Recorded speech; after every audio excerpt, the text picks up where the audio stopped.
Point of ভিউতে শিখে আমরা নর্মস তৈরি করব, নাকি আসলে আইন করি যে কাউকে মানে ভার্টিক্যালি কাউকে সাপ্রেস করব? আমরা রেজাল্ট কম রনি আপনার কাছে যাব, আপনি শুনলেন সবকিছু। ধন্যবাদ। দুইজন আলোচকই আজকে পাইছি, আপনাকে আলোচক ক্যাটাগরিতে ধরতেছি এবং খুবই আমি এই ধরনের মানে টক শো বা টেলিভিশনে আলোচনা এই কালচার ফেরত আসুক, এটা এই অনুষ্ঠানের মাধ্যমে আহ্বান রাখবো যে টপিক ধরে ধরে কনস্ট্রাকটিভ আলাপ করা। এখানে আপনার আলোচনা, আপনার ভূমিকা আলোচনা এবং তুষারের আলোচনা অনেকগুলো পয়েন্ট চলে আসছে যেগুলো আমি হয়তো অ্যাড্রেস করতাম, কিন্তু যেগুলো চলে আসছে সেগুলো বাদ দিয়ে আমি একটু অন্য জায়গা থেকে শুরু করি। সেটা হলো দেখেন, ধরেন ধর্ষণ, একটা সহজ উদাহরণ দিয়ে,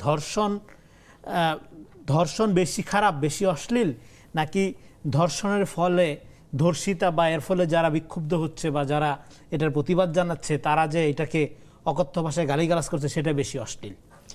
আমি বলবো ধর্ষণটা অনেক বেশি অশ্লীল দেন এটার ফলে যে প্রতিবাদে যে সমস্ত ভাষা টাষা ব্যবহার করা হচ্ছে তার তুলনায়।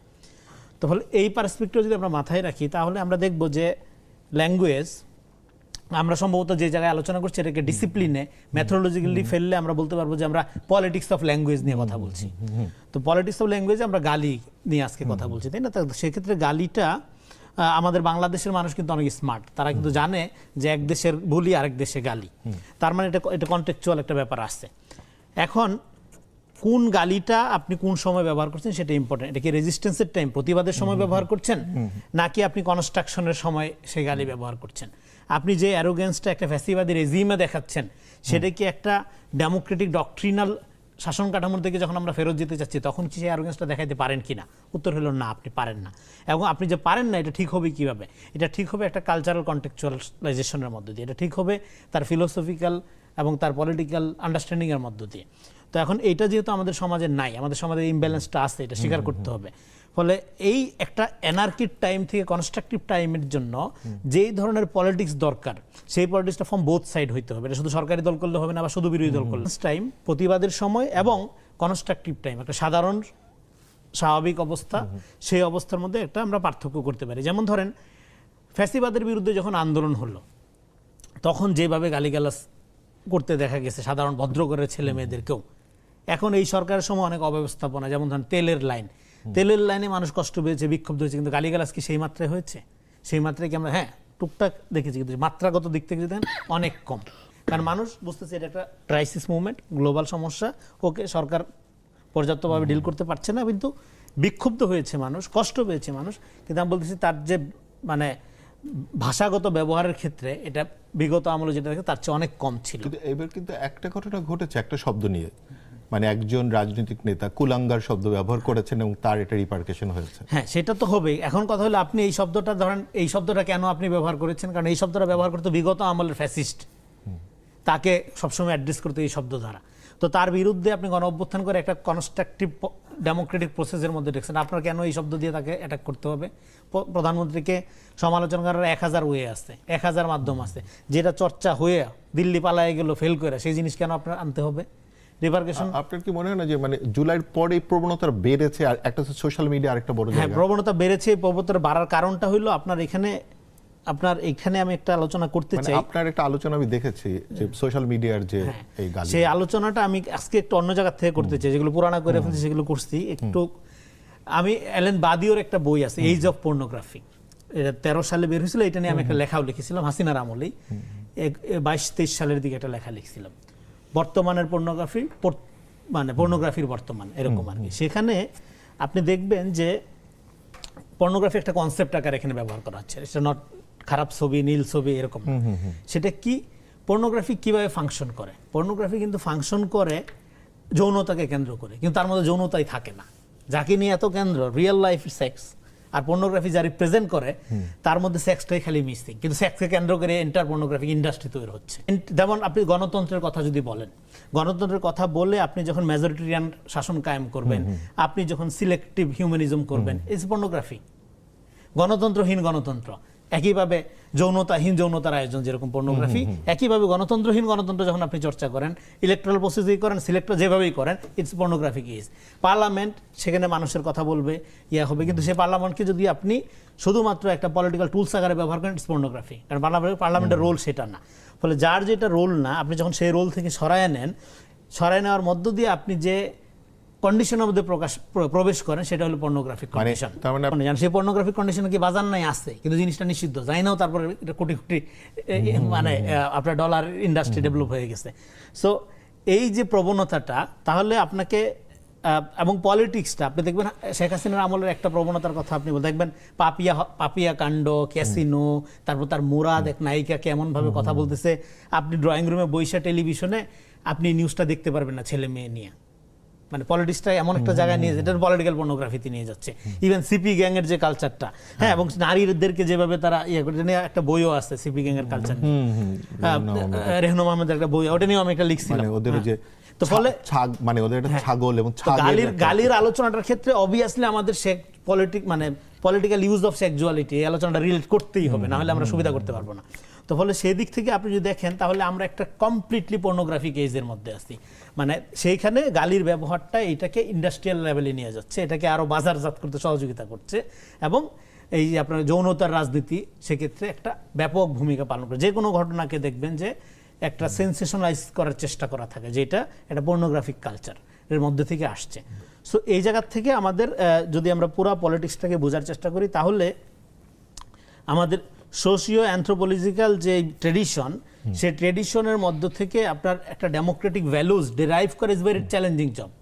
এই সমাধানটা পলিটিক্যালি হবে না। আপনি যে প্রশ্নটা আমার মনে হয় যে এরপরই করবেন, সেটা সমাধানটা পলিটিক্যালি হবে না। এখানে একটা কথা বলে এই পয়েন্ট শেষ করি, আমরা সবসময় সরকারকে সমাধান মনে করি। No, according to Karl Smith, যদিও কার্ল স্মিথের সবকিছু আমি এন্ডোর্স করি না, government is sometime also part of problem.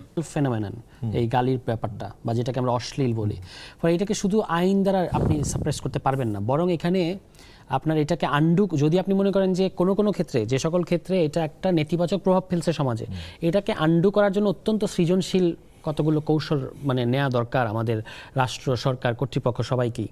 যেমন আমার মনে পড়লো নবারুণের একটা কথা আছে, যখন তার বিরুদ্ধে যেহেতু এই অ্যালিগেশনটা সবচেয়ে বেশি ছিল যে আপনার সাহিত্যে তো এগুলো মানে যেগুলোকে আমরা অশ্লীল বা গালি বলি সেগুলোর ছাড়া মনে হয় আপনার সাহিত্যই হয় না, তখন তিনি বললেন যে কোনটা অশ্লীল, উনি একটা সুন্দর একটা সংজ্ঞা দিয়েছেন, যা কিছু অসঙ্গত তাই অশ্লীল, যেটা সঙ্গত না সেটা অশ্লীল। আপনি একটু আগে যে পার্থক্যটা করেন খুব কাজের, কিন্তু এটা যে ভালগার আর স্যাটায়ার, ফলে সব গালি ভালগার না, যেটা ভালগার, যেমন একটু আগে আমরা কুলাঙ্গার শব্দটা নিয়ে কথা বললাম, ওইটা ওই ক্ষেত্রে প্রযোজ্য মনে হয় না যে আমি পিএম এর অনেক রাজনৈতিক পজিশনের সমালোচক, কিন্তু মানে এটা কিন্তু মনে হয় না যে এটা পিএম এটা ডিজার্ভ করেন, ফলে এটা কিন্তু সমাজে অ্যাকসেপ্টেবল হয় না। এবং সমাজে কি হয়েছে, এটার একটা ইভেন ওই রাজনীতিবিদের যারা মিত্রপক্ষ তারাও এটাকে অ্যাকসেপ্ট করেন নাই। কিন্তু এটাই হচ্ছে পদ্ধতি, যে আপনি এটা কিন্তু অটোমেটিক্যালি ফয়সালা হয়ে যাচ্ছে যে কোনটা, মানে ধরেন এটা কি এমব্রেস করেছে পিপল, ইভেন যারা বিএনপির 2 মাসের কিছু অতি উৎসাহী লোক তার বাড়িতে গিয়ে মানে সেটা আরেকটা সমস্যা, সেটা আরেকটা প্রবলেম, কিন্তু একটা ভয়ঙ্কর ব্যাপার। অবশ্যই সেটাও আবার ইন্ডাস্ট করা যাবে না। কিন্তু ধরেন যারা গত 2 মাসে বিএনপির সরকারের, আমি একটু থামালাম, মানে ধরেন প্রধানমন্ত্রী এটা করেছে, এটা খুবই সুন্দর, তার কিন্তু বিহেভিয়ার এটা নিয়ে সে কোনো তার এবং তার মন্ত্রিপরিষদ কেউ কিন্তু কোনো কথা বলে, কিন্তু কিছু অতি উৎসাহী লোক যে মানে আপনি একটা কথা বললেন, এখন একটা কথা বললেন, এরপরে রেজাল্ট করবেন একটা কথা বলে, পরের দিন তার বাড়িতে গিয়ে ইট মারলো। হ্যাঁ, সেটাই, এটা তো আমাদের পলিটিক্যাল কালচারের সমস্যা, এবং সেটা বিএনপি ওইখানে যে খুব বেশি এটাকে বাড়তে দেয় নাই, এটা আমি সাধুবাদ জানাবো।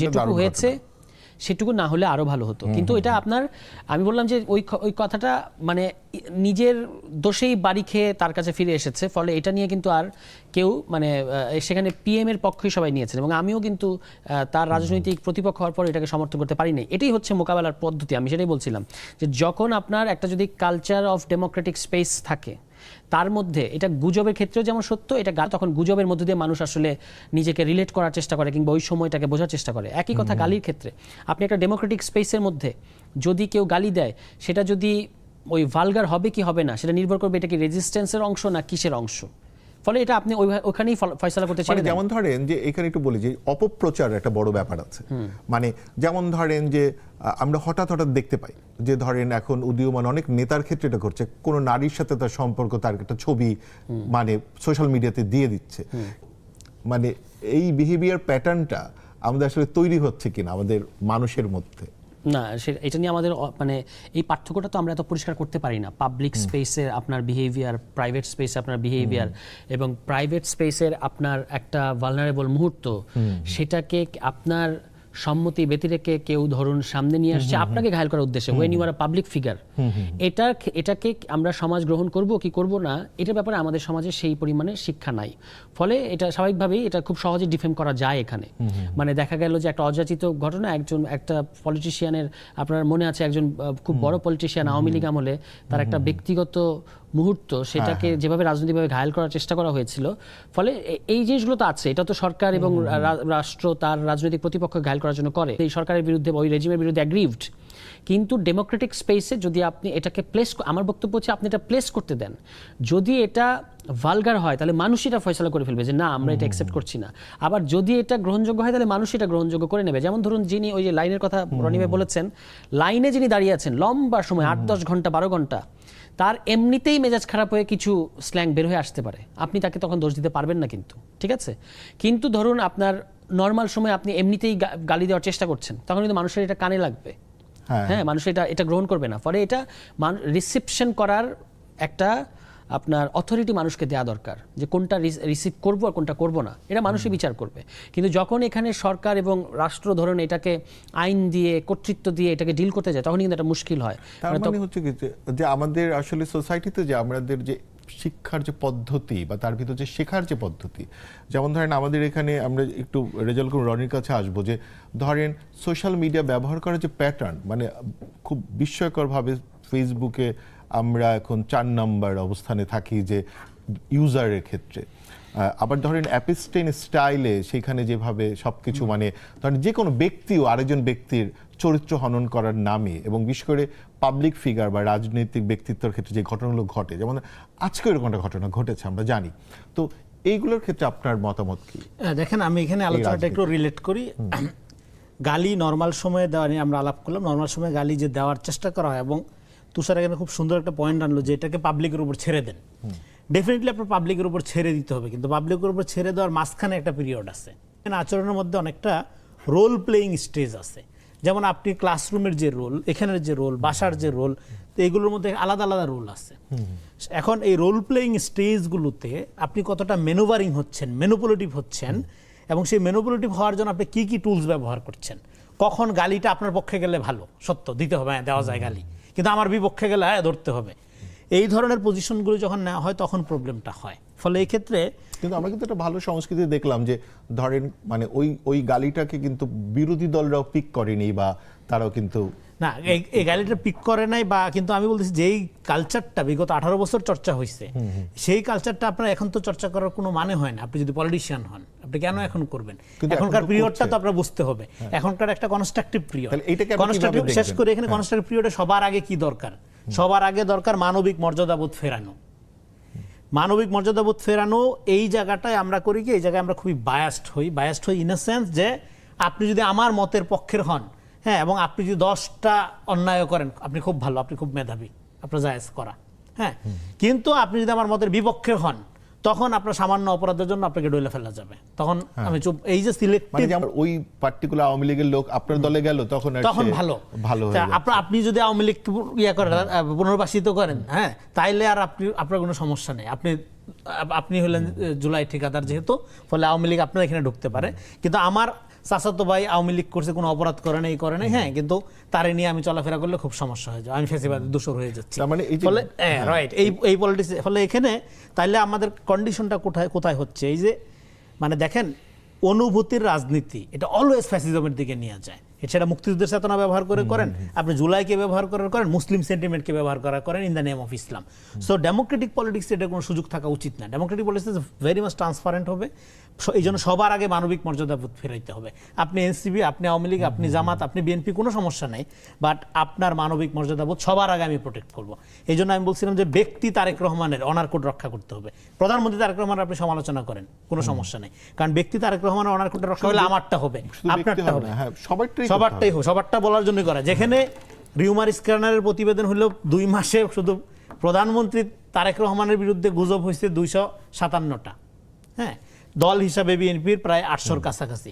এটা হলো আপনার একটা রিউমার স্ক্যানারের প্রতিবেদন, তাহলে সাধারণ মানুষের ব্যাপারে কি হচ্ছে?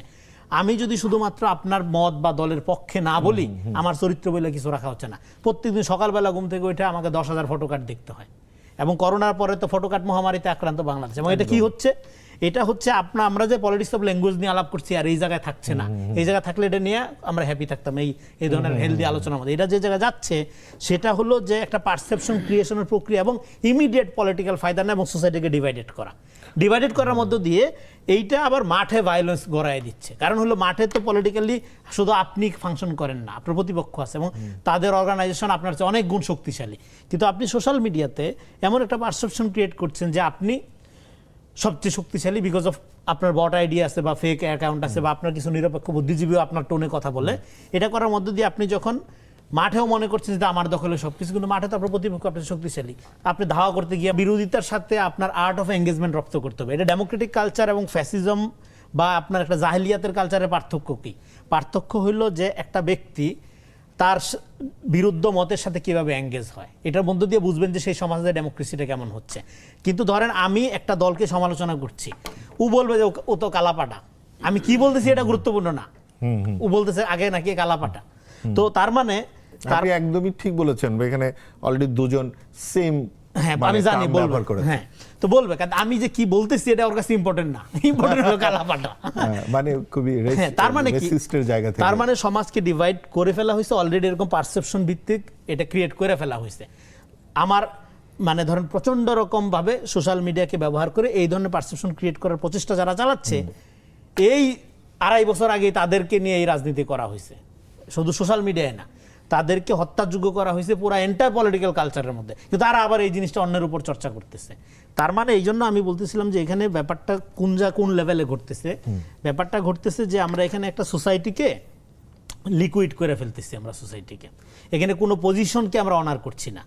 আপনি যখন কোনো পজিশনকে অনার করবেন না, তখন যেটা হচ্ছে এটা একটা ভায়োলেন্ট ফেনোমেনার দিকে নিয়ে যাওয়া হচ্ছে, এবং সেইটা অসহিষ্ণুতা ভায়োলেন্সের দিকে নিয়ে যাবেই। কারণ হলো আপনি তো এটা করতেছেন এমন না যে এটা আপনি শুধু আপনার বিরুদ্ধ মতকে খাটো করার জন্য, ডিফেম করার জন্য করছেন, আপনি এটা পাওয়ার স্ট্রাগলের পার্ট আকারে করছেন। এটাই আপনার রাজনীতি, আপনার কোনো সংগঠন নেই, আপনার সাংগঠনিক কোনো তৎপরতা নেই। আপনার রাজনীতিটাই হলো পারসেপশন ক্রিয়েট করা, এবং পারসেপশন ক্রিয়েট করার জন্য যেখানে গালি দেওয়া দরকার সেখানে আপনি গালি উৎসাহিত করছেন, যেখানে ডিসইনফরমেশন দেওয়া দরকার সেখানে ডিসইনফরমেশন দিচ্ছেন, যেখানে কারো ক্যারেক্টার অ্যাসাসিনেশন করা দরকার আপনি ভুয়া ফটো কাটছেন, ক্যারেক্টার অ্যাসাসিনেশন করছেন।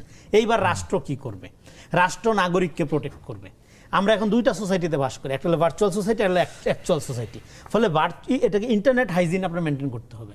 ইন্টারনেট হাইজিন মেনটেন, আপনার রিয়েল সোসাইটিতে ক্রাইম হইলে আমরা স্বরাষ্ট্রমন্ত্রী গালাগালি করি, হ্যাঁ আমরা অভিযোগ জানাই। তাহলে ভার্চুয়াল সোসাইটিতে নারী, আপনারা ধরেন যে ভিন্ন মত পোষণকারী অ্যাক্টিভিস্ট বা বুদ্ধিজীবী বা লেখক বা কবি, যাই হোক হোয়াট এভার, নাগরিক, হ্যাঁ তাকে আপনি প্রোটেক্ট করবেন না? প্রোটেক্ট করতে হবে। প্রোটেক্ট করার জন্য আমি এই জন্য বলছি যে আমাদের হাসিনা স্টাইলে গেলে হবে না, আইসিটি মডেলের লাইন। আমি স্পষ্ট প্রস্তাবনা দিয়েছি, আমাদের যেরকম পর্যটন পুলিশ আছে, আমাদের যেরকম আলাদা বাণিজ্য পুলিশ আছে, এরকম একটা ডিজিটাল নিরাপত্তা ফোর্স দরকার। এটা শুধু গালিগালাজ, ডিফেম এগুলো না, অনলাইনে জুয়া হয়, অনলাইনে অনেক ক্রাইম হয়, অনলাইনে ডিজিটাল স্ফিয়ারের যে ক্রিমিনাল অ্যাক্টিভিটিগুলো, এগুলোকে কমব্যাট করার জন্য আমাদের একটা বিশেষায়িত নিরাপত্তা বাহিনী দরকার, যারা জনগণকে, এবং অর্থনৈতিক ক্রাইম হিউজ হয়, তো এগুলোর সুরাহার জন্য একটা বিশেষায়িত ফোর্স দরকার, যারা নাগরিককে, রাষ্ট্রকে না। আমি ধরেন রাষ্ট্রের একজন মন্ত্রী বা এমপি কে একজন কটু কথা বললো, আইন প্রয়োগ করলেন, নো, আমাকে প্রোটেকশন কে দিবে? আমি তো এমপি না, মন্ত্রী না। আমার প্রোটেকশনের দিক থেকে জিনিসটা হইতে হবে, ক্ষমতার প্রোটেকশনের জায়গা থেকে হলো। আপনারা কোন রাজনীতি করছেন, ক্ষমতার সম্পর্ক কি, তার সাথে জাতীয়তাবাদের সম্পর্ক কি? রাজনীতি কবে শেষ হয়ে যাচ্ছে? রাজনীতি কবে শেষ হয়ে যাচ্ছে বলা মুশকিল। বিএনপি, আমার মনে পড়লো আর কি কথায় যে আওয়ামী লীগ আমলে বিএনপির ব্যাপারে অন্তত প্রতিদিন এটা কয়েকবার করে বলা হতো, বিএনপির রাজনীতি নাই, বিএনপির রাজনীতি অপমৃত্যু হয়েছে, ইত্যাদি ইত্যাদি, এরকম। মানে আপনাদের মিত্র কিন্তু যিনি বলেছেন, আই ডোন্ট নো মানে উনিটা কেন বলেছেন, এটা উনি জবাব দিতে পারবেন। কিন্তু আমি দেখেছি যে এটা আসলে হাস্যরসের বিষয়ে পরিণত হয়েছে, এবং সবাই এটা নিয়ে আমরাও যেমন মজা করেই শুরু করলাম আর কি। তো এটা আসলে কোনো রাজনৈতিক দল সম্পর্কে এরকম বলা যাবে না যে এখানে কখন শেষ হবে। যদি একটা রাজনীতির উপযোগিতা থাকে সমাজে, সে রাজনীতি গ্রো করবে, আর যদি উপযোগিতা না থাকে, যদি সে তার যে রাজনীতি করার কথা যদি সেটা সে ডেলিভার করতে না পারে, তখন তার আপিল হারিয়ে ফেলবে। আমরা এটা জাস্ট দেখেছি। আপনারা তাহলে ওইটা বলেন যে আবেগটা কোথায় থাকে? আপনারা কি জাতীয়তাবাদী রাজনীতি করছেন, এনসিপি? রাজনীতিতে আবেগ একটা খুবই গুরুত্বপূর্ণ উপাদান, যে কোনো ধরনের রাজনীতিতে। আপনি একটা রাজনৈতিক দল, আপনি বিএনপির সামনে দেখবেন যে বিএনপির একটা লোকের সামনে বিএনপি সমালোচনা করা কিন্তু খুব কঠিন হয়, যৌক্তিক সমালোচনা করাও কঠিন হয়। কারণ কি, সে জানে এটা যুক্তিসম্মত কথা, তবু তার একটা আবেগ কাজ করে তার দলের ব্যাপারে। এটা মানে নাথিং রং উইথ ইট। এটা ফলে শুধু জাতীয়তাবাদী রাজনীতি না, বিএনপি একটা ধরনের জাতীয়তাবাদী রাজনীতি অবশ্যই করে। আমি বলছি যে কোনো ধরনের রাজনীতি পরিষ্কার সে জাতীয়তাবাদী রাজনীতি, কিন্তু আপনারা কি জাতীয়তাবাদী রাজনীতি করেন? এনসিপি একেবারে করি না এটা বলা যাবে না, আবার পুরোপুরি জাতীয়তাবাদী রাজনীতি করি। বাংলাদেশপন্থী এরকম বলতে চান? হ্যাঁ, এই কথাটা তো ইদানিং কারেন্সি পেয়েছে, কিন্তু এটা মানে কি অর্থে কখন কে ব্যবহার করছে সেটা ইম্পর্টেন্ট। বাংলাদেশপন্থী বলতে সেটা যদি হয় যে বাংলাদেশের সার্বভৌমত্বের ব্যাপারে এবং বাংলাদেশের বিদ্যমান সমস্ত ধরনের মানুষকে, নট জাস্ট মুসলমান, নট জাস্ট পুরুষ, নট জাস্ট বাঙালি, সকল ধরনের মানুষকে, যত ধরনের মানুষ এখানে আছে, যদি একটা জনগোষ্ঠী বা একটা কোনো গোষ্ঠী তারা সংখ্যায় 100 জন হয়, তাকে প্রোটেক্ট করে এবং তাদের গোষ্ঠীগত জীবন এবং সংস্কৃতিকে বিকশিত হতে দেওয়ার সুযোগ থাকতে হবে। গত সপ্তাহে আমাদের এখানে আপনাদের একজন নেতা ছিল শিশির, তাকে আমি একই প্রশ্ন করেছিলাম। সে বলছে যে না, আমরা জাতীয়তাবাদী রাজনীতি করি। আমি এই কারণেই বললাম যে ইনসাফের ভিত্তিতে রাজনীতি। হ্যাঁ, জাতীয়তাবাদী রাজনীতি যে ধরেন ইনসাফ দিতে পারে না ব্যাপারটা কিন্তু তা না। আবার সব জাতীয়তাবাদী রাজনীতি ইনসাফ ব্যাপারটা সেটাও না। মানে কলোনিয়াল সময়ের যে কলোনাইজদের জাতীয়তাবাদ, কেন ন্যায় বিচার না কেন? একই কথা, যে যার যেটা, কেউ ফয়সালা বলবে, কেউ বলবে যে মীমাংসা। আপনারা মানে কালেক্টিভলি কোনটা ব্যবহার করতে চান? আমরা তো বলি যে দলগতভাবে ইনসাফ বলি, ন্যায় বিচার বলি। আমি নিজে অনেক দলগত একটা পজিশন থাকবে না, দলগতভাবে আমরা কোনো শব্দকে গ্রহণ করি। ভাষা তো খুব গুরুত্বপূর্ণ। হ্যাঁ অবশ্যই, কিন্তু না এখানে শব্দের ক্ষেত্রে আমাদের দলগত পজিশন যদি বলেন, সেটা হচ্ছে যে যেগুলো আমাদের বাংলা ভাষার শব্দ, এখানে একটা কিন্তু মানে গত 21শে ফেব্রুয়ারির সময় খুব অহেতুক কিছু কথা তোলা হলো যে অমুক অমুক শব্দ আমাদের বাংলা ভাষার শব্দ না, যেগুলো বাংলা ভাষায়, যেমন ইনসাফ শব্দটা কি বাংলা ভাষায় নাই? ইনসাফ শব্দটাকে আপনার কেন এখন সন্দেহ করতে হচ্ছে? ইনসাফ শব্দটা কি আমাদের দেশে 60-এর দশকের রাজনীতিতে ছিল না? জুলুম কথাটা ছিল না? এক্স্যাক্টলি। কিন্তু আমার কথা হচ্ছে যখন আমি দলগতভাবে পজিশন নিব, তখন তো একটা রাজনীতি থাকবে।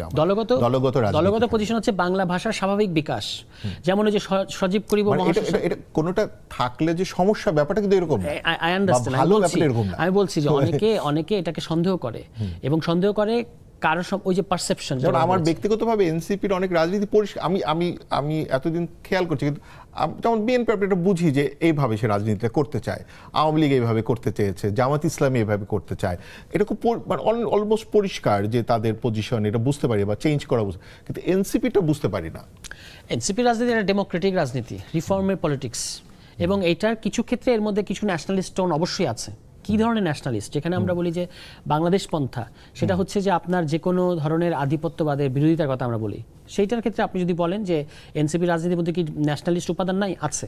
কিন্তু এনসিপি কি ন্যাশনালিস্ট কোনো পার্টি? না, এনসিপি পুরোপুরি ন্যাশনালিস্ট পার্টি না। এটা একটা, আমরা বলি যেটা যে ন্যাশনালিস্ট পলিটিক্স অ্যাজ সাচ সবসময় আপনাকে কিন্তু স্টেট ভিশন হাজির করে না, রাষ্ট্র প্রকল্প থাকে না জাতীয়তাবাদী রাজনীতির মধ্যে অনেক সময়। যেমন আমাদের বাঙালি জাতীয়তাবাদী যে রাজনীতি, যেটা ডমিনেন্ট ছিল এতদিন, এটার প্রধান একটা ক্রিটিক কিন্তু এটাই যে তার রাজনীতির মধ্যে অ্যাজ সাচ কোনো রাষ্ট্র প্রকল্প নাই। সে অনেক সময় ভারতীয় ইউনিয়নের অংশ হয়ে যেতে চায়, মানে তাদের কোনো এলিমেন্টস, ঠিক আছে। কোন বাঙালি জাতীয়তাবাদ? এটাও একটা প্রশ্ন। এই জন্য বাংলাদেশি কথাটা অনেকে প্রেফার করে। কেন? কারণ বাংলাদেশি কথাটার মধ্যে তো আপনি বাঙালিকে বাদ দিয়ে দিচ্ছেন না। বাংলাদেশি নিতে চাই। উনি কথাটা শোনার পর থেকে আমি ভাবছি যে আমাদের তো বাংলাভাষী তো আমেরিকাতে থাকে, কানাডায় থাকে, অস্ট্রেলিয়াতে থাকে, তো তাদের ক্ষেত্রে কি হবে? যদি যারা প্রবাসী বাংলাদেশি বাঙালি, তারা তো এই দেশের নাগরিক, এই রাষ্ট্রের নাগরিক, তাদের স্বার্থ সবসময় আমাদের চেয়ে ভিন্ন, ব্যাপারটা সেটা বলা যাবে না। কেন? কারণ তাদের তো আত্মীয় স্বজন এখানে আছে। তো আমরা একটু তাহলে বাঙালি জাতীয়তাবাদ যেটা একটা ট্রাইবাল ল্যাঙ্গুয়েস্টিক ভাষাভিত্তিক ইয়ে করে ব্যবহার করে তৈরি হয়েছে, এইটার একটা ফ্যাসিবাদী প্রবণতা আছে, জিয়াউর রহমান সেই সময়ই বুঝছিল। এই জন্য উনি বলতেছে আমাদের যে বাংলাদেশি পরিচয়টা, এটা একটা সার্বিক জাতীয়তাবাদ, এর মধ্যে সব আছে, কোনো কিছুকে আমরা সিঙ্গেল আউট করব না, ভাষা প্রদান করব না, ধর্ম প্রদান করব না, সার্বিক করব। তার মানে বাংলাদেশি এই পরিচয়টা হলো আমাদের সিভিলাইজেশনাল আইডেন্টিটি। আপনি কলকাতায় থাকেন, নিউ ইয়র্কে থাকেন, মরক্কোতে থাকেন, যেখানেই থাকেন না কেন, বাংলাদেশি পরিচয়টা আপনি বিলং করতে পারেন। যেরকম ইরানিয়ান সিভিলাইজেশন, ইন্ডিয়ান, রাশিয়ান, আপনি যে দেশে থাকেন না কেন। হ্যাঁ, সো এইটা একটা সিভিলাইজেশনাল আইডেন্টিটি আমাদের, যেটা এখনো পর্যন্ত ফিলোসফিক্যালি আমরা ক্লেম করি নাই বা আর্টিকুলেট করি নাই। ভাব আন্দোলন বইয়ে কিন্তু এই বাংলাদেশ রাজনীতির একদমই বিরোধিতা করেছেন, বলেছেন যে এটা রিপারকাশন। রাইট। ফরহাদ মজার কেন এটা বিরোধী করেছেন? ফরহাদ মজার এন্টার প্রকল্পটা বৃহৎ বঙ্গের আইডিয়া দ্বারা, এবং এইটা এটা ইমাজিনেশন বা philosophically engage with the Bengali nationalistic identity. কারণ তার যে বেঙ্গলি ন্যাশনালিস্টিক আইডেন্টিটি বা বাংলার আইডিয়াটা, এইটা নিহারঞ্জন রায়দের মতো না, কিন্তু এটা আসছে যে আপনার হিন্দু সংস্কার আন্দোলন যেটা, ভাব আন্দোলন যেটা বলে, আপনার চৈতন্যদেব হইয়া ফকির লালন পর্যন্ত যেটা, এখানে সেই ইসলামকে ইনকর্পোরেট করছে, কিন্তু করছে ততখানি যতখানি তার এই প্রকল্পের জন্য যায়। হ্যাঁ, তো ফলে এটার ক্রিটিক আমি আলাদা করে অনেকভাবেই করছি, কারণ এর মধ্যে কিন্তু বেসিক কমান্ডমেন্ট নাই। কমান্ডমেন্ট একটা আগাম্বিয়ান ওয়ার্ড, বাইবেলিয়ান ওয়ার্ড, যেখান থেকে উইল টু পাওয়ার ডিরাইভ করে। ফলে ভাব আন্দোলনকে উনি একটা পলিটিক্যাল প্রস্তাবনা আকারে হাজির করছেন, কিন্তু যেখান থেকে বেসিক কোনো উইল টু পাওয়ার ডিরাইভ করে না। কারণ ফকির লালনের এটা দেখবেন জমিদার বিরুদ্ধে আন্দোলনে তারা দাঁড়াইলো, এগুলো অনেক ধরনের ইতিহাস, খুবই স্ক্যান্ডালাস একটা টেক্সট, এটা ম্যাথোলজিক্যালি সে জাস্টিফাই করতে পারবে না, সেটা আমি বহুবার অনেকবার ক্রিটিক করে দেখাইতে পারবো আপনাকে। ফলে এইটার কোনো পলিটিক্যাল পসিবিলিটি অন্তত নেই। কালচারাল টুলস আকারে আপনি পড়তে পারেন, স্টাডি করতে পারেন, ফাইন অ্যাবসুলেট, কিন্তু এটা এজ এ পলিটিক্যাল ফিলোসফি এটা 2 বছর কোনো আপনার রেলিভেন্সি বাংলাদেশে থাকবে বলে আমার মনে হচ্ছে না, আগামী দিনেও দেখা যায়নি। তো যাই হোক, ফলে এই যে সিভিলাইজেশনাল আইডেন্টিটি, এটাকে যতক্ষণ না পর্যন্ত আপনি বুঝতে না পারবেন, হ্যাঁ, এবং এটা যে আপনি বললেন যে তার মূল থিসিসের বিরোধিতা করছে, অথচ আমরা জানি আপনি দুগিন পড়েন যদি ভালো করে ইউরোএশিয়ান ভিশন, এখন আমরা একটা মাল্টিপোলার ওয়ার্ল্ডে প্রবেশ করছি। মাল্টিপোলার ওয়ার্ল্ডে আমি টিকে থাকবো, যে মাদুরোকে চ্যাংদোলা করে তুলে নিয়ে আসছে আমেরিকা, তার মানে আপনি টিকে থাকার জন্য আপনার একটা পোলের অংশ হইতে হবে, আপনার একটা সিভিলাইজেশনাল আইডেন্টিটি লাগবে। ন্যাশন স্টেটের মধ্যে আপনি আর সেফ না। এই যে ন্যাশনাল স্টেট আইডেন্টিটির কথা বলতেছে, আমরা যে এখন ইউএস পোলের ভিতরে আছি, এটা ঠিক আছে? এটা কেমন আছে? ইউএস পোলের ভিতর আসি আমরা, এটা বলা যাচ্ছে না তো, কারণ আপনি তো অন্যদিকেও, কারণ আমরা তো ইরান প্রশ্নে আমাদের বিরোধী দল এবং সরকারি দল দুজনের একই অবস্থান না, এটা 2 ধরনের মিশ্র অবস্থান তো দেখা যাচ্ছে। কারণ আমাদের তো ট্যাঙ্কার মনে এখনো ছাড়িনি, হরমুজ ক্রস করতে পারিনি। না, এইটা আমি দেখছি যে এই নিউজটা পরে আপনার কারেকশন দেওয়া হয়েছে যে এই নিউজটা সঠিক না, যে বাংলাদেশ কোনো পজিশন নেয় না।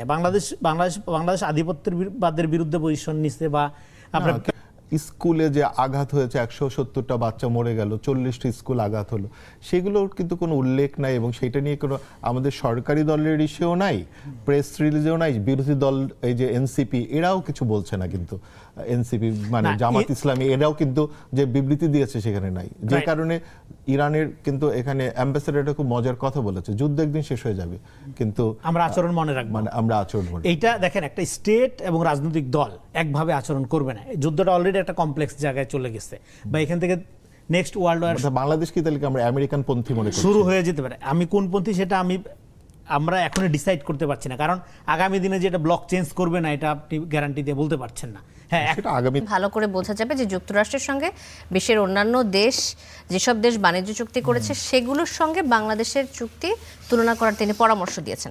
ইন্দোনেশিয়া, ভিয়েতনাম, কম্বোডিয়ার নাম তিনি উল্লেখ করেছেন। আপনারা কি অন্যান্য দেশের সাথে চুক্তিটা কম্পেয়ার করে দেখেছিলেন? আসলে কি কি পার্থক্য চোখে পড়ে? আচ্ছা, খুবই চমৎকার বিষয়। আমার তো অন্য কোনো দেশের সাথে দেখা দরকার নাই, আমার বাংলাদেশের সাথে দেখা দরকার। ঠিক আছে, আমার বাংলাদেশের সাথে দেখা দরকার। আমার যে একটা বাণিজ্য করবার স্বাধীনতা ছিল, সেই স্বাধীনতা আমার চলে গেছে। এখন বিষয় হইতেছে যে এক সময় ব্রিটিশ সাম্রাজ্যবাদ ছিল। ব্রিটিশ সাম্রাজ্যবাদ আজকে ধরেন ভারত দখল করত, কালকে ধরেন ইন্দোনেশিয়া দখল করত, পরশু ধরেন সে থাইল্যান্ড দখল করত, তারপর সে সিঙ্গাপুর দখল করত, মালয়েশিয়া দখল করত। তো আমিও তখন সেই রেফারেন্স দেবো, আরে তোমরা খালি চিন্তা করতেছো সিরাজউদ্দৌলা হেরে গেছে, ওই যে দেখো এখানে টিপু সুলতান হেরে গেছে, ওই যে দেখো এখানে মালয়েশিয়া হেরে গেছে, ওই যে দেখো সিঙ্গাপুরে ব্রিটিশ শাসন চলে, ওই যে দেখো ইন্দোনেশিয়ার ডাচ শাসন চলে। এই সমস্ত দেখার রেফারেন্স দেখা কি তখন আমি ব্রিটিশ সাম্রাজ্যবাদকে কি মাথায় তুলে রাখতাম? মাথায় আমি তুলে রাখবো না। মার্কিন সাম্রাজ্যবাদ সারা পৃথিবীব্যাপী, সারা পৃথিবীর উপরে সে একটা অমানবিক শক্তি হিসেবে চেপে বসছে। আমাদের মতো দেশগুলোকে হচ্ছে ছলে বলে কষে চুক্তির মধ্যে নিয়ে আসে, আর যারা মাথা শির দ্বারা সোজা করে থাকে তাদের উপর আক্রমণ চালায়। যেমন ইরানে আক্রমণ চালায়, যেমন ভেনেজুয়েলার প্রেসিডেন্ট নিকোলাস মাদুরোকে তারা কিডন্যাপ করে নিয়ে চলে যায়। ফলে এই সমস্ত রেফারেন্স দেখায় কোনো সুযোগ এবং সুবিধা নাই, কোনো সুযোগ এবং সুবিধা নাই। আমি কিসের কারণে এই ঘোর সংকটের মধ্যে আমাকে হচ্ছে গিয়ে বোয়িং বিমান কিনতে হবে, এই 35,000 কোটি খরচ করে? কেন আমাকে এটা কিনতে হবে? আচ্ছা, আমাকে কেন হচ্ছে গিয়ে আমেরিকার কাছ থেকে গম কিনতে হবে? আমি যে গম হলো অনেক কম টাকায় ইউক্রেনের কাছ থেকে পাবো, আমাকে কেন বেশি টাকায় বোতাম কিনতে হবে আমেরিকার কাছ থেকে? কেন বেশি টাকায় আমাকে সুতা কিনতে হবে? আমি যে দেশে কম পাবো সেই দেশে কিনার দরকার। এবং এই জায়গায় এই যে পাগল ভদ্রলোক এবং তিনি ট্রাম্প, একটা এই যুক্ত জায়গায় করব। ট্রাম্প যে এই চুক্তিটা তো রেসিপ্রোকাল ট্যাক্সের হ্যাঁ, চুক্তি, হ্যাঁ। এই রেসিপ্রোকাল ট্যাক্সটাই সেই দেশের উচ্চ আদালত বাতিল করে দিচ্ছে। এবং এই চুক্তি নিয়ে আরেক প্রশ্নের জবাবে খলিলুর রহমান কিন্তু বলেছেন যে আলোচনাটা এভাবে হওয়া উচিত, কারণ যুক্তরাষ্ট্র সব দেশকে বলছে যে তোমাদেরকে রেসিপ্রোকাল ট্যারিফ 39 বা 37%, অন্যান্য সব দেশ নেগোশিয়েট করেছে, কেউ 20 পেয়েছে, যেমন ভিয়েতনাম, আমরা 19 পেয়েছি। এখন কে কি সবারই এগ্রিমেন্টগুলো আসলে পাবলিক স্পেসে পাওয়া যাচ্ছে, আমরা কি অনেকখানি এগিয়ে রয়েছি কিনা রেসিপ্রোকাল ট্যারিফের বিষয়ে? প্রথম কথা কি, খলিলুর রহমান সাহেবরা একটা চিটিং করেছিল আমাদের সাথে। তারা বলেছিল কি এটা গোপন বাণিজ্য চুক্তি। হ্যাঁ, এমনকি আমার মনে আছে আপনার অনুষ্ঠান না হলে অন্য কোনো অনুষ্ঠানে আমি যখন এটা বলতেছিলাম কিসের গোপন, কেন গোপন থাকবে, তখন আমাকে হচ্ছে গিয়ে আমার সম্মানিত একজন সহ আলোচক, তার নাম বলবো না, তাকে পেলে আমার এখন খুব বলতে ইচ্ছা হবে, সে বলছে এখানে নন ডিসক্লোজার এগ্রিমেন্ট, কারণ এখানে বাংলাদেশের স্বার্থের ব্যাপার আছে। আপনি চাচ্ছেন, হ্যাঁ এর সাথে আমাকে আপনি চাচ্ছেন যে বাংলাদেশের এই সিকিউরিটিটা ফাঁস করে দিতে, অন্য দেশের পারপাস সার্ভ করতে চাচ্ছেন, এইভাবে করে আমাকে অভিযুক্ত করছিল। কিন্তু আমি যখন ভাই এটা পড়লাম, আপনারা যখন এটা পড়বেন তখন দেখবেন এটার মানে লাইনে লাইনে, পাতায় পাতায়, পৃষ্ঠায় পৃষ্ঠায় বাংলাদেশের স্বার্থের বিরুদ্ধে এটা। এটাখানে সবার আগে বাংলাদেশ এই চুক্তিতে প্রতিফলিত হয় না। এই চুক্তিতে একটাই কথা প্রতিফলিত, যে ট্রাম্প বলেছিল না আমেরিকা ফার্স্ট বা মেক আমেরিকা গ্রেট এগেইন, ঠিক তেমনি একটি বিষয়। ঠিক আছে, এখানে তারা করে বসেছে। এখন বলা আছে বাংলাদেশের ক্ষেত্রে শ্যাল গতবার বলা আছে, এর চেয়ে ভিয়েতনামে শ্যাল বেশি বলা আছে। এরকম তো কথা উদাহরণ দিলে হবে না আর কি। ঠিক আছে, এরকম উদাহরণ দেওয়ার প্রয়োজন নাই। ঠিক আছে, ব্রিটিশরা আমেরিকা দখল করার পর সেখানকার আদিবাসীদের পুরো হত্যা করে ফেলছে, পুরো হত্যা করে ফেলছে। এখন ওই উদাহরণ দেখে বলবো যে ব্রিটিশরা তো খুব ভালো ছিল ভারতবর্ষে, ওরা তো হচ্ছে বাঙালিদেরকে নিধনই করে নাই, এই রেড ইন্ডিয়ানদের তো নিধন করেছে। এইরকম উদাহরণ দেখাইলে তো হবে না। ঠিক আছে, এরকম উদাহরণ দেখালে হবে না। এটা একটা সিম্পলি এটা আমেরিকান সাম্রাজ্যবাদ, একটা আধিপত্যের দালালি ছাড়া আর কিছুই না। এবং আমি দেখছি বাংলাদেশের বাণিজ্য মন্ত্রী বলতেছেন টেলিভিশনে, আমি স্ক্রল করলাম কিছুক্ষণ আগে, যে এখানে ভয় পাওয়ার কিছু নাই, এখানে আতঙ্কিত, বাণিজ্য চুক্তি নিয়ে আতঙ্কিত হওয়ার কিছু নাই। আমি উল্টা বলতে চাই আপনার মাধ্যমে, এই অনুষ্ঠানের মাধ্যমে, যে বাণিজ্য মন্ত্রী আপনারা আতঙ্কিত হয়েন না আমেরিকাকে দেখে, আপনারা আতঙ্ক থেকে বেরিয়ে আসেন, নির্মোহভাবে এটাকে পর্যবেক্ষণ করেন, সংসদে আলোচনা করেন এবং এটাকে প্রয়োজনে মালয়েশিয়ার মতো এটা বাতিল করে দেন। আপনি অন্য দেশকে দেখাচ্ছেন, ইন্দোনেশিয়াকে দেখাচ্ছেন, আমি আপনাকে মালয়েশিয়ায় দেখাইলাম, মালয়েশিয়া বাতিল করে দিছে, বাতিল করে দেন। এটার কোনো ভিত্তিই নাই। এর রেসিপ্রোকাল ট্যাক্সের কথা আমেরিকান সুপ্রিম কোর্ট বাতিল করে দিয়েছে। তারা অবশ্য বলছেন ইন্দোনেশিয়ার চুক্তিতে 231টি শ্যাল রয়েছে, হ্যাঁ বাংলাদেশে 134টা, ওখানে 231। আমি খুব আনন্দিত, আমার হচ্ছে 97টা শ্যাল কম আছে। আমি এই জন্য খুব আনন্দিত। ঠিক আছে, ও 97টা বেশি, আমার 97টা, আমি এই আনন্দে হচ্ছে আমি এখন ঢোল বাজাবো আর কি। ঠিক আছে, তো আমি ঢোল বাজাতে পারলাম না। আর আমি আতঙ্কিত না, আমরা আতঙ্কিত না। বাণিজ্য মন্ত্রী শুনে রাখুন, বাংলাদেশের মানুষ আতঙ্কিত না, বাংলাদেশের মানুষ ক্ষুব্ধ, বিক্ষুব্ধ এবং আপনাদের দেখে হতাশ। আপনারা এখনো নতজন পররাষ্ট্রনীতি নিয়েই রয়েছেন। কেউ দিল্লির পদলেহন করে, কেউ ওয়াশিংটনের পদলেহন করে, সে দুটোই বিদেশ, দুটোই বাংলাদেশ স্বার্থের বিরুদ্ধে। জি, ধন্যবাদ ডক্টর সাজিদুল হক রুবেল। সালেউদ্দিন সিফাত, আমরা এই যে আপনাদের দল জাতীয় নাগরিক পার্টি এনসিপি, সেখানে অন্য প্রসঙ্গে আসছি, ছাত্রদল ঘোষিত জেলা মহানগর কমিটিতে ঠাঁই পেয়েছেন কার্যক্রম নিষিদ্ধ ছাত্রলীগ নেতা, অছাত্র এবং বিবাহিতরা। এটি নিশ্চয়ই আপনি লক্ষ্য করেছেন। এ নিয়ে বিভিন্ন জেলায় সংঘাত ও সংঘর্ষের বেশ কিছু ঘটনাও চোখে পড়েছে। কোথাও সড়ক অবরোধ, কোথাও ঝাড়ু মিছিল করেন বঞ্চিতরা, এতে কমপক্ষে 10 জনের মতো আহত হয়েছেন। এখন এই যে ময়মনসিংহ মেডিকেল কলেজের 22 সদস্যের কমিটিতে 8 জন নিষিদ্ধ ছাত্রলীগের পদধারী সাবেক নেতা রয়েছেন, এমন অভিযোগ করছেন সংগঠনের নেতাকর্মীরা। এই বিষয়টাকে আপনি কিভাবে দেখেন? ছাত্রলীগের কর্মীরা যে যোগ দিচ্ছেন ছাত্র দলে, বিষয়টি রাজনীতির জন্য কেমন? একটা জিনিস হচ্ছে, প্রথমত এই বিষয়টা আলাপে আসা প্রয়োজন যে ছাত্র দলের নিজেদের কমিটির অন্তর্কুণ্ডলে দেখা যাচ্ছে জনদুর্ভোগ নেমে আসছে। বিভিন্ন জায়গায় আমরা দেখতে পাচ্ছি যে রাস্তায় আগুন জ্বালিয়ে কিংবা রাস্তায় বিক্ষোভ করা হচ্ছে। তো যেখানে আমাদের স্বরাষ্ট্রমন্ত্রী সাহেব বারবার বলছেন যে হ্যাঁ, তো রাস্তায় কিছু করা যাবে না, জনদুর্ভোগ করা যাবে না, তো আজকে দেখা যাচ্ছে যে ওনাদের পার্টির লোকজন এগুলো করছে। তো ওনাদের কী ব্যবস্থা আমরা জানি না। তো আর আরেকটা বিষয়, আপনি যে এই বিষয়ে ইঙ্গিত করছেন যে নিষিদ্ধ ঘোষিত সংগঠন ছাত্রলীগের কেউ কেউ যুক্ত হয়েছে বা পদধারী নেতা যুক্ত হয়েছে। আমি এখানে বলবো যে তাদের আসলে রোল কী ছিল ইন 2024 আপরাইজিং, এটাও দেখা উচিত।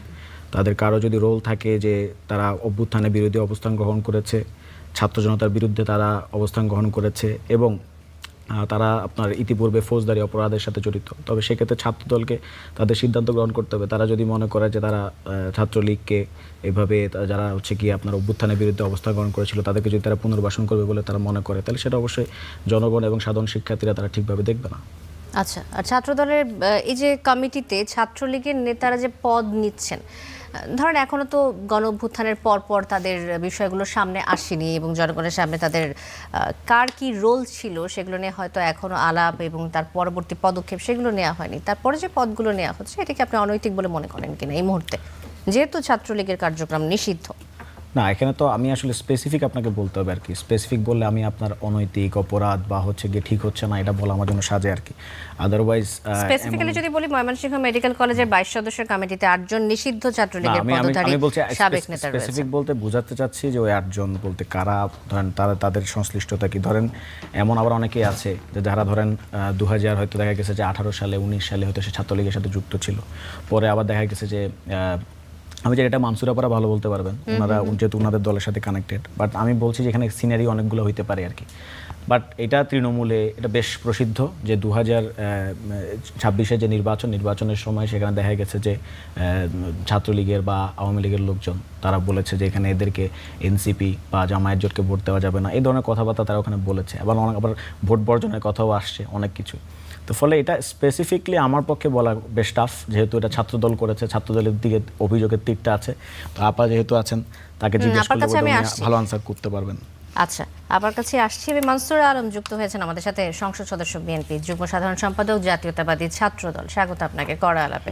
আমরা আলোচনা করছিলাম ময়মনসিংহ মেডিকেল কলেজের 22 সদস্যের কমিটিতে 8 জন নিষিদ্ধ ছাত্রলীগের পদধারী সাবেক নেতা রয়েছে, এমন অভিযোগ করেছে সংগঠনের নেতাকর্মীরা। এখন আপনি যদি বলেন যে এই যে ছাত্রলীগ নেতাদের পদ পাওয়ার যে অভিযোগটি আসছে এটিকে আপনি কিভাবে দেখছেন, যে অভিযোগ ওঠার পরও কয়েকজনের নাম প্রত্যাহার করা হয়েছে, এসব কি ভুলে হচ্ছে নাকি বা আসলে ইচ্ছাকৃতভাবে ছাত্র দলে পদ পাচ্ছে ছাত্রলীগের নেতারা? দেখুন, আমি একটা জিনিস মনে করি যে যারা অপরাধের সাথে যুক্ত ছিল তারা কিন্তু অনেকেই এখানে নেই, আর দেশের মধ্যে নেই, মানে ছাত্রলীগ, নিষিদ্ধ ছাত্রলীগ। তো সেই প্রেক্ষিতে যারা তাদেরকে পদায়ন করা হয় তারা দেখা যাচ্ছে কোনো না কোনোভাবে জুলাইয়ের সাথে সম্পৃক্ত ছিল বিভিন্নভাবে। আমরা বিভিন্ন পার্টির মতো দেখবেন যারা পূর্বে ছাত্রলীগের সাথে সংযুক্ত ছিল কিন্তু পরবর্তীতে জুলাই দিয়ে তারা ধুয়ে মুছে পরিষ্কার হয়ে কিন্তু আবার নতুন করে রাজনীতি শুরু করেছে। তো সেই প্রেক্ষিতে কিন্তু যখন একটা ছেলে রাজনীতি করতে আসার পরে তখন তার পূর্ববর্তী ইতিহাস অনেক সময় দেখা যায় যে সে ছাত্রলীগের সাথে গেস্ট রুম, গণরুমের যে কোনো পরিস্থিতির প্রেক্ষিতে হোক সে যুক্ত হয়তো ছিল, কিন্তু তেমন কোনো ঝামেলা বা কারো গায়ে হাত তোলা বা কোনো ধরনের বড় ধরনের অপরাধের সাথে সংযুক্ত ছিল না। তো সেই ক্ষেত্রে কিন্তু সাংগঠনিক পদের ব্যাপারে কিছু শর্ত শিথিল করা হয়। তো সেই রকম কিছু কিনা ময়মনসিংহের বিষয়টা আমি পুরোটা জানি না, যেহেতু অভিযোগ উঠেছে এবং সেটি নেতাদের দায়িত্ব, যারা দায়িত্বপ্রাপ্ত আছেন তারা সেটি অবশ্যই বুঝে শুনে তারা দায়িত্ব ব্যবস্থা নেবেন যে তারা কি আসলেই এমনভাবে যুক্ত যে তাদেরকে আসলে কোনো রকমে রাখা যায় না এবং রাখাটা একটা ভুল হয়েছে কিনা, অথবা তারা পূর্বে যুক্ত থাকলেও কিন্তু বর্তমানে তারা সেভাবে সে ধরনের কোন কর্মকাণ্ডের সাথে যুক্ত ছিল না এবং তাদের রাজনীতির এবং বললাম যে কয়েকজনের নাম প্রত্যাহার করা হয়েছে। তার মানে কি এটা আপনারা ভুল স্বীকার করে নিচ্ছেন যে না, এটা সবসময় ভুল হয়ে গিয়েছিল এমন কিছু? পরিস্থিতির উপর নির্ভর করে যদি দাবিটি, এবং এখানে তো সাংগঠনিক সিদ্ধান্ত, তো এখানে যারা নেতাকর্মী যারা উপস্থিত আছেন তাদের দাবি দেওয়া, তাদের দীর্ঘদিনের যারা রাজনীতি করেন বিশেষ করে তাদের চিন্তা চেতনা দাবি দেওয়া কিন্তু আমাদের কাছে একটি গুরুত্বপূর্ণ, মানে তাদের সেটাকে আমরা গুরুত্বপূর্ণ মনে করি। তো এই জায়গা থেকে প্রাথমিকভাবে হলেও সাময়িকভাবে হলেও তাদেরকে অব্যাহতি দেওয়ার এটা কারণ থাকতে পারে যে একটা হয়তো পরিস্থিতি শান্ত করা, অথবা আসলে সেরকম কোনো তদন্তের মাধ্যমে তারা পেয়েছেন কিনা সেটি পরবর্তীতে বোঝা যাবে। আচ্ছা, রাঙামাটি জেলা ছাত্রদলের নতুন কমিটিকে কেন্দ্র করে পদবঞ্চিত এবং পদধারী নেতাকর্মীদের সাথে সংঘর্ষে বেশ কয়েকজন নেতাকর্মী আহত হয়েছে। কিছুক্ষণ আগে সালাউদ্দিন সিফাতও বলছিলেন যে তৃণমূল নেতাকর্মীদের এই যে মতামতের প্রতিফলন আমরা দেখছি বাইরে, এই অসন্তোষের যে সৃষ্টি, এটি আসলে কাম্য কিনা? দেখুন, এটি কারোরই কাম্য না কোনো ধরনের ভায়োলেন্স বা কোনো ধরনের অসন্তোষ। সেটা শুধু ছাত্রদলের মধ্যে বা শুধু বিএনপির মধ্যে হচ্ছে এমন না বিষয়টা, সেটি প্রত্যেকটি রাজনৈতিক দলেই কোনো না কোনো অসন্তোষ, কোনো না কোনো অসহিষ্ণুতা ঘটে যখনই পদ পদবি কমিটির বিষয় আসে। কারণ কমিটির বিষয়টি কিন্তু একজন রাজনৈতিক কর্মীর জন্য সেটি একটি স্বপ্ন যে সে তার যোগ্য জায়গায় বা সে কিছু একটা চায় যে আমি এইখানে পদায়িত হব। সেটা সবসময় কাঙ্ক্ষিত হতে নাও পারে, সংগঠনের মতো করে সিদ্ধান্ত নেয়। তো সেই জায়গা থেকে অসন্তোষ হতে পারে, সেই জায়গা থেকে বিভিন্ন ধরনের অসহিষ্ণুতার মাধ্যমে ভায়োলেন্স তৈরি হতে পারে। সেগুলোকে অবশ্যই সাংগঠনিক নীতিমালা সহ দেশীয় আইনে সেটিকে কিভাবে সেই সমস্যা থেকে বের হওয়া যায় সেটাকে দেখতে হবে। এটা শুধু মানে ছাত্রদল এরকম করছে বা অন্য কোনো সংগঠন করে না তা না, এটা কিন্তু একটা সমস্যা একটা, এবং সেটা রাজনৈতিক সমস্যা। আমি সেটিকে রাজনৈতিক সমস্যা হিসেবে দেখতে চাই। আচ্ছা, মাসুদ আলম, আরেকটি বিষয় আমি নিয়ে আসতে চাই। জাতীয় নাগরিক পার্টি এনসিপির মুখপাত্র আসিফ মাহমুদ সজীব ভুঁইয়া তিনি বলেছেন যে বিএনপির অনেক বড় বড় নেতাদের সন্তানরা, এমনকি স্থায়ী কমিটির সদস্যদের সন্তানরা মাঝে মাঝে আমাদের সঙ্গে যোগাযোগ করেন, তাদের সাথে যোগাযোগ করেন এবং বলেন যে বিএনপির এই রাজনীতি তাদের পছন্দ হচ্ছে না, এমন কথাও বলে থাকেন। আসলে তাদের কাউকে ভবিষ্যতে আসলে জাতীয় নাগরিক পার্টিতে আমরা দেখতে পারি এমন কোনো সম্ভাবনা রয়েছে কিনা আপনি যদি বলেন। দেখুন, আমি একটা রাজনৈতিক দলের একজন গুরুত্বপূর্ণ নেতাকে আমি চায়ের স্টলের চাচা ডাকতে চাই না, কিন্তু তার মন্তব্যটি কিন্তু অনেকটা সেদিকে ইঙ্গিত করে যে হ্যাঁ, গ্রামের স্টলে চাচা বসলে অমুক আসলো আমার কাছে, তমুক আসলো আমার সাথে একটা জোটে যোগদান করতে চাই, এগুলো কোনো আলোচনা হতে পারে না। যদি তার সাথে কেউ যোগাযোগ করে থাকেন তিনি সেটা স্পষ্ট করবেন যে হ্যাঁ, আমার সাথে যোগাযোগ করেছিল, সে আসতে চাই। মানে কেউ যদি বিএনপিটা করতে না চায় তাহলে সে চলে যাবে। বিএনপি তো কাউকে ধরে রাখছে না যে এখানে থাকতেই হবে আপনাদেরকে। তো এই আলোচনার বাদে আমার মনে হয় যে স্পষ্টতা তার নিজের আনা উচিত যে কেউ আসতে চাচ্ছে, কারণ যারা যারা আসতে চাচ্ছে তাদেরকে তো তারা নিচ্ছেন, তাদের সাথে তারা রাজনীতি করছে, তাদের নিয়ে তো আমাদের কোনো আপত্তি হচ্ছে না। আমরা বলছি না যে তারা এটা কেন করছেন, তারা রাজনৈতিক সিদ্ধান্ত যে কোনো পরিস্থিতিতে নিতে পারে এবং তিনি একটি দলের নেতা হিসেবে তাদেরকে স্বাগত জানাতে পারেন অথবা নাও পারেন। সেটির সাথে আমাদের আসলে সম্পৃক্ততার কোনো জায়গা নেই। তো এই আলোচনা আসলে যদি বিএনপিকে বা সংশ্লিষ্ট সবাইকে ডিগ্রেড করার জন্য হয়, এবং আমি মনে করি সেটা সেই ধরনের উদ্দেশ্য থেকে করা হয়েছে, তাহলে চায়ের দোকানের চাচার অভ্যাসটা বাদ দিতে হবে। আচ্ছা, মানসুর আলম, আবার আসবো আপনার কাছে। সালাউদ্দিন সিফাত, আপনি কি স্পষ্ট করবেন যে আসিফ মাহমুদ সজীব ভাই আসলে কার কথা বলেছেন, নাকি আমরা একটা ধোঁয়াশার মধ্যেই থাকবো? আসলে কারা আসতে চায় এনসিপি? ধোঁয়াশা স্পষ্ট করার কিছু নেই। অনেক রাজনৈতিক দলের নেতৃবৃন্দ, স্বাভাবিকভাবে এনসিপির যেহেতু দেশ জুড়ে একটা জোয়ার উঠেছে, যে অনেকে নতুন করে যুক্ত হচ্ছে তৃণমূলে, এছাড়াও সেন্ট্রালে, তো ফলে অনেকেই যোগ দিতে পারে, যোগাযোগ করতে পারে, সেটা আমাদের কেন্দ্রীয় নেতৃবৃন্দের সাথে হোক, আবার তৃণমূলের জেলা পর্যায়ে উপজেলা পর্যায়ের নেতৃবৃন্দের সাথে হোক। তার উপর আপনার ধরেন বিএনপি থেকে যেহেতু ইসাক সরকারের মতো একজন তাদের যে তৃণমূলের একজন একনিষ্ঠ নেতা, তিনি যেহেতু যুক্ত হয়েছেন, বা আবার বাংলাদেশ থেকে যারা তরুণ নেতৃত্ব তারা যুক্ত হয়েছেন, তো ফলে আবার কিছু কন্টেন্ট ক্রিয়েটর যারা কন্টেন্ট ক্রিয়েশনের সময় দিয়েছিলেন এতদিন, কিন্তু তার মনে হয়েছে জুলাইয়ের পরে যে তারা অভ্যুত্থানে যে একটা পার্টি, কোন বড় নেতাদের সন্তানেরা এনসিপি সেটা তো আপনাকে বললাম, সেই বিষয়টা তো আমার এখানে আপনাকে আমি ডিসক্লোজ করার তো ইস্যু না। আসলে এই প্রশ্ন কিন্তু চলেই আসে যখন এই ধরনের একটা ক্লেম করা হয় যে বিএনপির বড় বড় নেতা সন্তানরা আসছেন, এটা স্পষ্টতা রাখা উচিত না। এখানে কি কেন আমরা স্পষ্ট রাখতে হবে? ধরুন আমি একটা রাজনৈতিক দলের সাথে কেউ যুক্ত হইতে চায়, কথা বলতে চায়, সে তো তার অ্যানোনিমিটি রক্ষা করে কথা বলবে। এখন আমি কি ধরেন, আপনারা তো আচ্ছা, আপনি তো আপনার সময় বলছেন, আমাকে আমারটা বলতে দেন, আমি তো আপনাকে ইন্টারাপ্ট করি নাই। আমি পাবলিকলি আমাদের বলার রাইটস আছে, আপনি কি আমার পাবলিকলি বলার অধিকার ছিন্ন করবেন? আমি বলতে পারি, আমি আমার বলতে পারি না, আমার পাবলিক বলার স্বাধীনতা নাই নাকি? তাহলে কেন গুরুত্বপূর্ণ দায়িত্ব থাকলে সমস্যা কি? আমি যদি আমার সাথে যদি কেউ যোগাযোগ করে বিএনপির যে ভাই আমি যুক্ত হইতে চাই, কথাবার্তা বলে, ইন্টারনাল ডিসকাশন করে, সিরিয়াসলি নিতে হবে না আমি ইন্টারনাল ডিসকাশন করতে পারি, সে সিরিয়াস আলাপ দিতেই পারে, এটা আবার আমাকে পাবলিকলি বলতে হবে, স্পষ্ট করতে হবে, পাবলিকলি বলা যাবে না। আমি এইটাই তো ইন্টারনাল ডিসকাশনকে আমি এখানে এসে কথা বলবো নাকি? ইন্টারনাল ডিসকাশনকে আমি এখানে এসে বলবো নাকি যে হ্যাঁ আমার সাথে এই আলাপ করছে, অমুক বলছে আমি এই পদে আসবো, তমুক বলছে, এটা তো it's not political norms. Simple political norms না এটা। আমি কেন এটা আপনার সামনে আমি বলবো? আপনারা সাংবাদিকরা অনেক সময় কথা বলেন, তা আপনারা কি এটা লিখে দেন নাকি? যেমন অনেক সময় তো আপনারা লিখেন যে অ্যানোনিমিটি স্বার্থে তিনি এটা বলেন না, এইভাবে বলছেন। তো এটা তো সিম্পল মানে বেসিক পলিটিক্যাল নর্মস। অনেকেই অনেকের সাথে যুক্ত হয়। ধরেন আপনার রাশেদ খান যখন বিএনপির সাথে যুক্ত হয়েছে, সে তো নিশ্চয়ই একটা আলাপ আলোচনার মধ্যে দিয়ে, ডায়লগের মধ্যে দিয়ে গেছে। এখন সে কি প্রতিদিন গিয়ে বলবে নাকি, বিএনপি নেতারা কি বলবে নাকি, হ্যাঁ রাশেদ খান যুক্ত হচ্ছে, কালকে আমার সাথে কথা বলছে? এটা তো বেসিক পলিটিক্যাল নর্মস না। আমি এটা বুঝতে পারছি না যে কেন আপনাকে এই জিনিসটা আমাকে একদম স্পেসিফাই করে বলতে হবে, অমুক নেতার অমুক ছেলে আমার সাথে এত তারিখে এইটা বলছে, এখানে যুক্ত হবে। এটা তো বেসিক নর্মস না।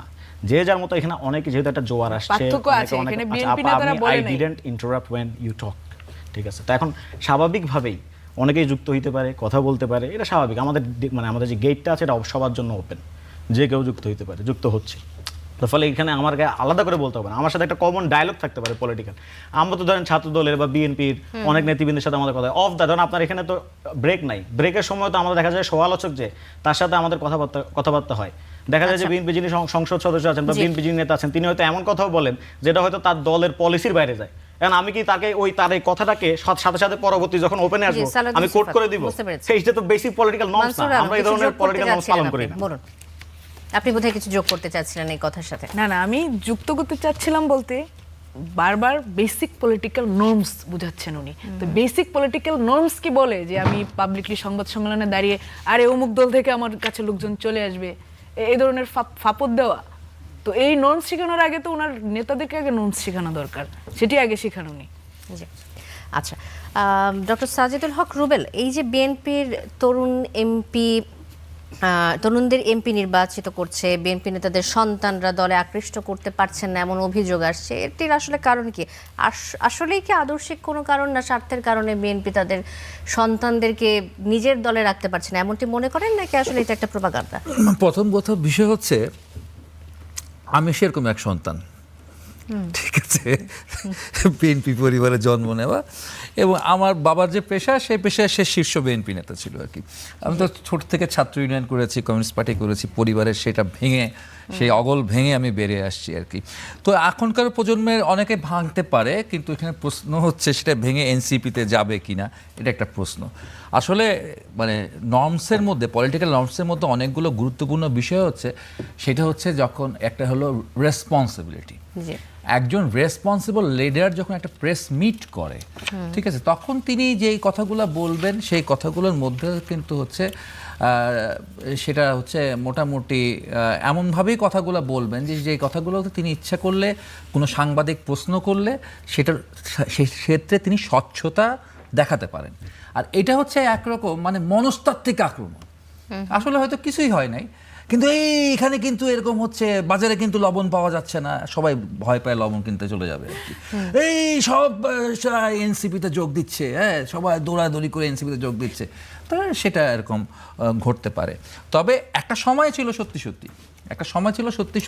5ই আগস্টের গণ অভ্যুত্থানের পর একটা সময় ছিল, দীর্ঘ সময় একটা ছিল, যখন বাংলাদেশের হচ্ছে তরুণদের কাছে অত্যন্ত জনপ্রিয় একটা বিষয় ছিল যে নতুন একটি রাজনৈতিক দল হবে, যে পুরনো বন্দোবস্ত ভেঙে নতুন একটি বন্দোবস্ত নিয়ে অগ্রসর হবে। সেই রাজনৈতিক দলটি হতে পারে নাই এনসিপি। সেই পুরনো বোতলেই, নতুন বোতলেই সেই পুরনো তরল পদার্থ ভরে নিয়েছে আর কি, ঠিক আছে। যার কারণে তাকে এখন 11 দলীয় জোট দেখি, তাকে এখন দেখি সে ওই যে সাম্প্রদায়িক প্রতিক্রিয়াশীল রাজনৈতিক দলের সাথে গাঁটছাড়া বেঁধে তাদের সাথে ইলেকশন করতে হয় তাকে। ফলে হচ্ছে আমরা সেই নতুন বন্দোবস্ত পাই নাই। সেই নতুন বন্দোবস্ত যখন হচ্ছে করার একটা বাস্তবতা সম্ভাবনা দেখেছিলাম আমরা, তখন হচ্ছে সত্যি তারুণ্যের একটা উচ্ছ্বাস ছিল, তারুণ্যের একটা ঝোঁক ছিল একটি নতুন নয়া রাজনৈতিক দল করবার ক্ষেত্রে, কিন্তু সেটা এখন নাই। আর একটি বিষয় হচ্ছে, আপনি আমার যদি প্রশ্নটা আমার দিকে দেন নাই, প্রশ্নটা খুবই ইন্টারেস্টেড যে ছাত্রলীগের কেউ যোগ দিচ্ছে ছাত্র দলে। এখন ছাত্রলীগের ছেলেরা তো শিবিরে যোগ দিয়েছে, তবে তার আগে একটা ট্যাগ নিয়েছে, আগে আমরা গুপ্ত ছিলাম, এখন আমরা প্রকাশ্য শিবির করব। হ্যাঁ, আমরা আসলে লীগ ছিলাম না, আমরা আসলে শিবির ছিলাম আর কি।